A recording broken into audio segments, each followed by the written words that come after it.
हमरा नई हरवा सैया भैले भतीजवा हम जइबे कर। हमरा नई हरवा सैया आज भैले भतीजवा हम जइबे कर। चाहे तू मरबा चाहे हम गरियब राजा जइबे कर। चाहे तू मरबा चाहे हम गरियब राजा जइबे कर। हमरा नई हरवा सैया भैले भतीजवा हम जइबे कर। हमरा नई हरवा सैया भैले भतीजवा हम जइबे कर। चाहे तू मरबा चाहे हम गरियब राजा जइबे कर।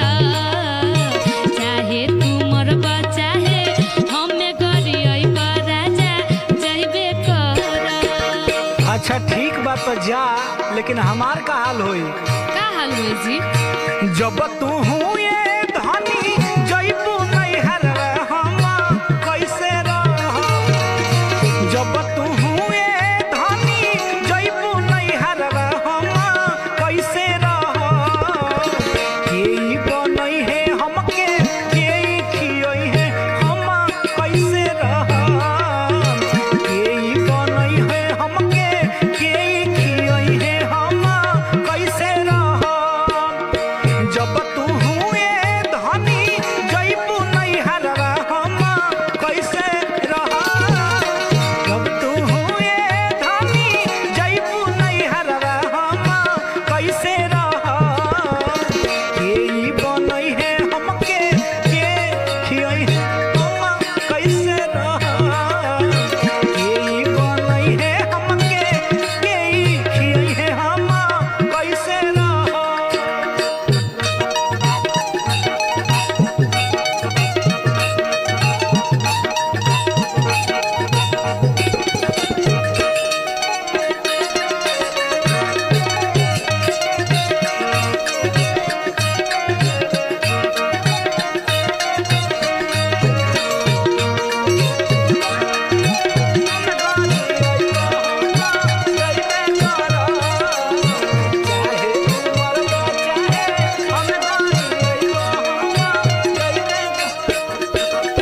इतना भी न परेशान होगी। सुनी, एक दिन बनई ह राजा दू दिन ले खई ह तबले अइबे कर।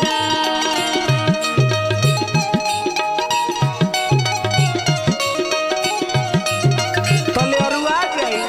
एक दिन बनई ह राजा दू दिन ले खई ह तबले अइबे कर।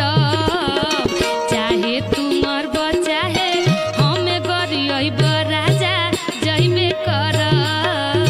चाहे तू मरबा चाहे हम गरियब राजा जइबे कर। कैसन पियावा के चोरी करबा आई हो दादा। कैसन पियावा के चोरी करबा। शादी करके लाइल जब से रहत खड़का भीतरवा।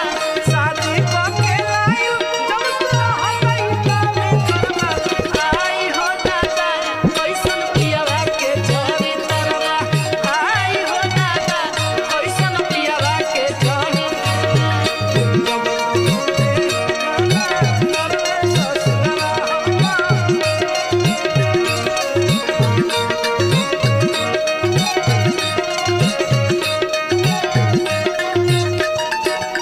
हे रानी ठीक बा। पाव भात चाउर में हम आधा किलो चाउर बना ले तो सुबह शाम घी भात तो खाइए ले। हाँ, कोनो जरूरी बा कि रोज रोज टटके खाई, लेकिन- तनी कंप्रोमाइजो करल सीख। लेकिन मान के चलो कि हमारा आदत नहीं है कल चलावे के। तू रहत रहू तो चलावत रहू तो हम बैठ के नहा लेत रही। अरे तो फिर 2 दिन सीख ले। के ई चलई है पानी के ई नहवई है हम कैसे रह।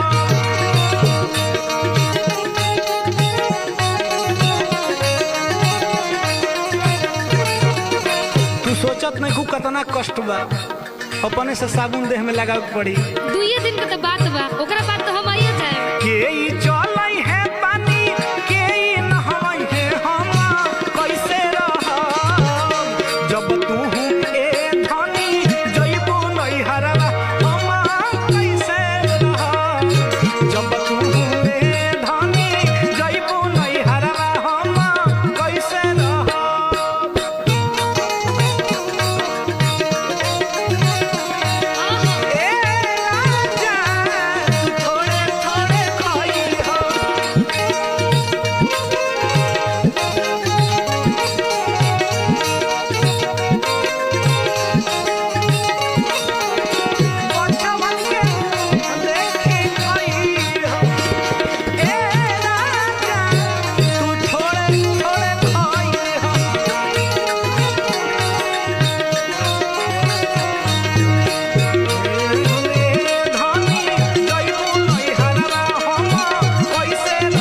एक दिन चलाई हा पानी 2 दिन नहाई हा तबले आइबे करा। तो बाल्टी तोप के रखे के पड़ी।